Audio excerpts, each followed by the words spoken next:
Internal Revenue Service IRS tax news.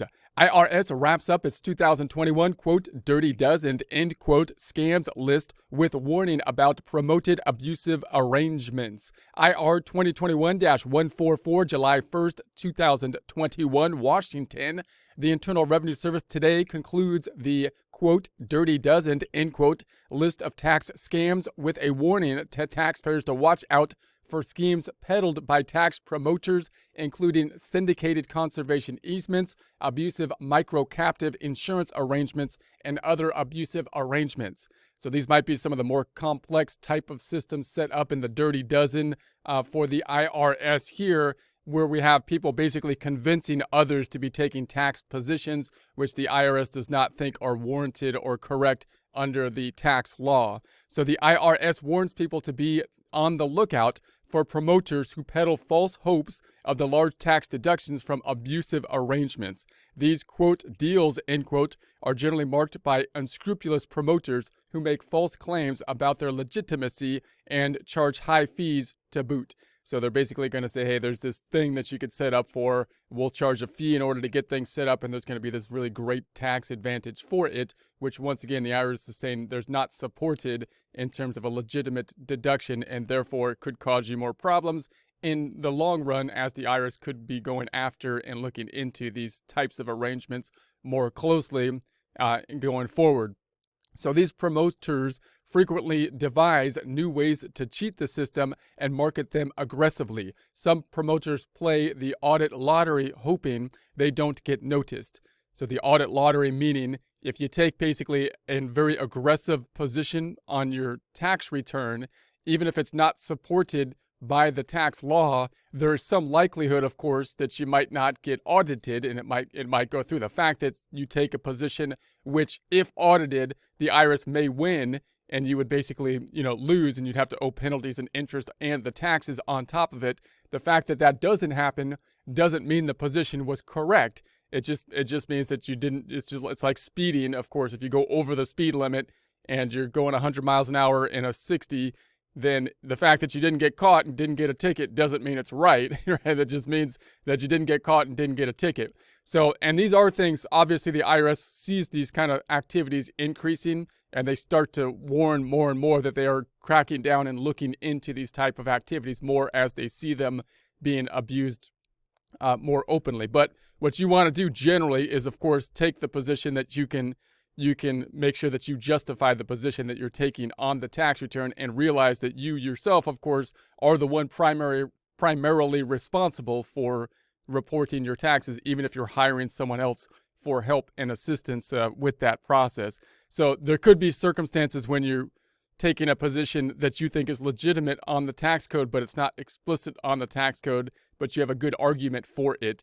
But if you're taking, of course, positions where it's clear that it's not a legitimate position, then you want to basically avoid that type of position. And these people that are dealing with those types of things often are trying to hope that they're going to basically keep on going as long as they can without being, caught up, due to the fact that, like I say, everybody that speeds, only a percentage of the time are you actually going to get a ticket for it. But again, the IRS is increasing that time as they look into many of these types of things. So in any case, to fight the evolving variety of these abusive arrangements, the IRS recently created the Office of Promoter Investigations, the OPI, to focus on participants and the promoters of abusive tax avoidance transactions. OPI coordinates service-wide enforcement activities. The best defense for a taxpayer's approached by a promoter is to show caution. If it sounds too good to be true, it probably is. So obviously, if someone's coming up and saying, hey, look, we set up this thing, it's going to cost you this much, but you're going to be saving this extraordinary amount in terms of tax savings.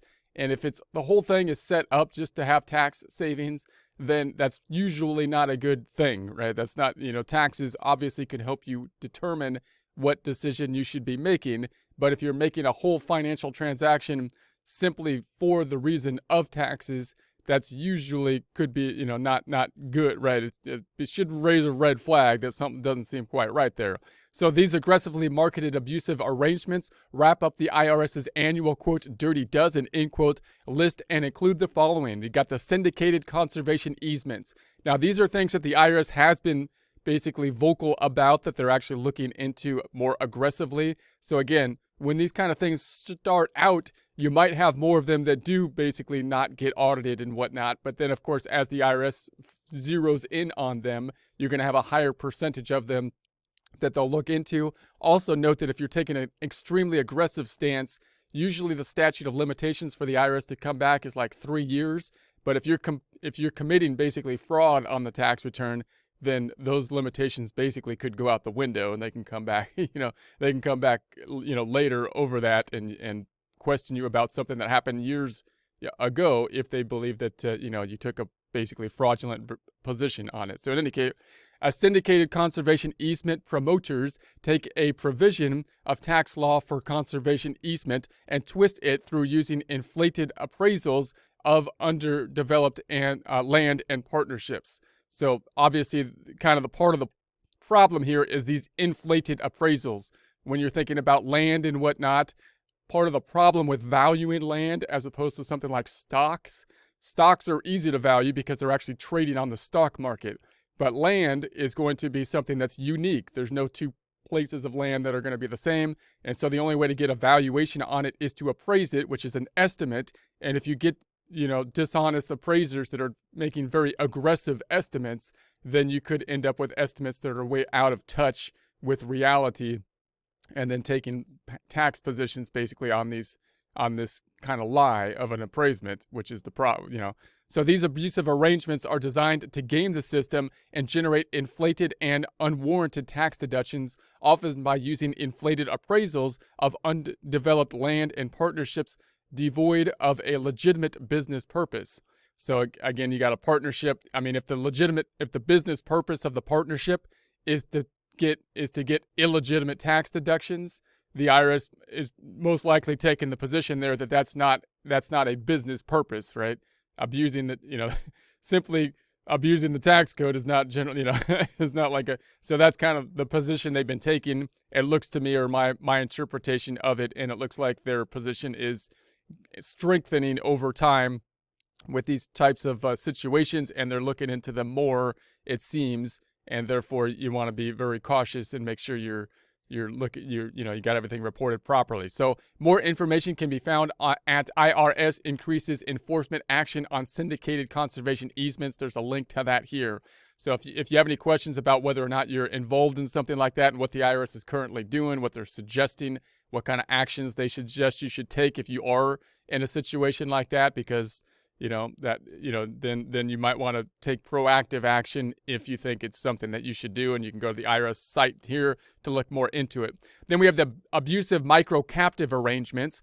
In an abusive, quote, micro-captive structure, promoters, accountants, and wealth planners persuade owners of closely held entities to participate in schemes that lack many of the attributes of insurance. So now they're calling them, of course, schemes that are going under the guise of possibly, insurance here. So, for example, coverages may, quote, insure, end quote, implausible risks, fail to match genuine business needs, or duplicate the taxpayer's commercial coverage.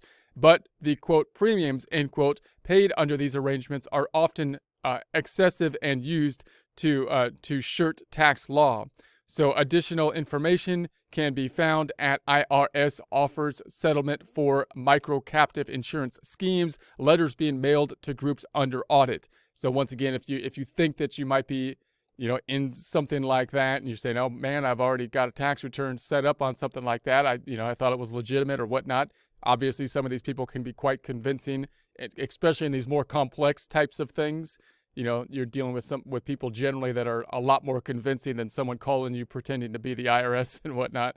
So if you have participated in something like that, then you might want to say, okay, what is the IRS doing about it? What do they recommend about it? How can I, take action proactively, which is usually beneficial in this case. And again, remember that just because they didn't question something on your tax return and they gave you the refund that you requested, doesn't mean that it's not going to be questioned. I mean, you got 3 years on the statute of limitation, so it's possible it could be audited later, especially if you happen to be in an area where the IRS is focusing, like they are in some of these areas clearly.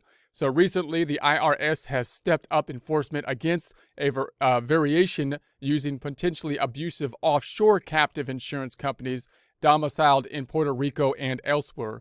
So then we have the potentially abusive use of the U.S. Multi-tax treaty. Some U.S. citizens and residents are relying on an interpretation of the U.S. Multi-income tax treaty to take position that they may contribute appreciated property tax-free to certain Maltese pension plans, and that there are also no tax consequences when the plan sells the assets and distributes proceeds to the U.S. taxpayer. Ordinarily, gain would be recognized upon disposition of the plan's assets and distributions of the proceeds. So basically, obviously, if you got the assets and you sell the assets, then the gains would generally be something that's going to be taxable. And they're trying to say that because it's going through this system here, that it's for some reason not taxable. And of course, the IRS is saying, no, we want money. We want money. So that does sound, something doesn't sound quite right with that, right? So something does seem kind of not quite right with that, you would think. So the IRS is evaluating the issue to determine the validity of these arrangements and whether treaty benefits should be available in such instances, and may challenge the associated tax treatment. So it looks like the IRS kind of has that in their sights that they're going to be aiming at. It looks like they may not have been doing quite as much building of cases as they have in some of the prior two that we've looked at. So you know, obviously we'll see later on, see the court cases as they start going after these people, they'll start to build a precedent and see. And if they start winning, because the other people could fight back, right? They could say, no, I think it's a legitimate position under the law. You may not like it, IRS, but that's what it is. But the IRS looks like they're saying, hey, we think we got a good position there. And then you could see the cases build as it goes forward. And if they start going in the IRS's direction, that gives them a lot more weight to then go more aggressively after more of these types of things, which is kind of what they did, it looks to me like, on the prior two we looked at. So then we have the improper claims of business credits. Improper claim for the research and experimentation credit generally involves failure to participate in or substantiate qualified research activities and or satisfy the requirements related to qualified research expenses. To claim a research credit, taxpayers must evaluate and appropriately document the research activities over a period of time to establish the amount of qualified research expenses paid for each qualified research activity. Taxpayers should carefully review reports or studies to ensure they accurately reflect the taxpayer's activities. Then we have the improper monetized installment sales. So we have promoters and taxpayers seeking to defer the recognition of gain upon the sale of appreciated property and organize an abusive shelter through selling them monetized installment sales. These transactions occur when an intermediary purchases appreciated property from a seller in exchange for an installment note, which typically provides the payments of interest only, with principal being paid at the end of the term. In this arrangement, the seller gets the lion's share of the proceeds, but improperly delays the gain recognition on the appreciated property until the final payment on the installment note, often slated for many years later. So they're basically saying, you know, they're trying to defer the gain of the property by setting up this note that has a big giant balloon payment at the end and basically interest payments on it. And they're basically saying that because we set up the note this way and the payment's not going to happen until later, it's not going to be a recognized, sale until that payment happened. But the IRS's position, you would most likely say, no, you don't get to defer it way out because we want our money now and whatnot. So they're going to most likely take the position that, no, you made the sale when you made the agreement, and we want taxes or something. So, and again, obviously, it looks like, of course, the arrangement was set up that way clearly to defer the taxes. So we'll see more about that. We'll see if the IRS, pursues those and what they come up with that one. The IRS continues to pursue actions against promoters of these schemes as well as the taxpayers who participate in them. Quote, we are stepping up our enforcement against abusive arrangements, end quote, said IRS Commissioner Chuck Reddick. Quote, don't be lulled into these shady deals. The IRS recommends that anyone who participated in one of these abusive arrangements should consult independent counsel about coming into compliance, end quote. And so they're basically saying, hey, look, we're coming after these things. And so if you're participating in one of them, then you might want to take preactive action or action before the IRS, because usually if you do that, then they're better. It's better if they come after you later. So in any case, so for more tax schemes, you can visit irs.gov/dirty dozen. There's a link to that here. There'll be a link to this in the description.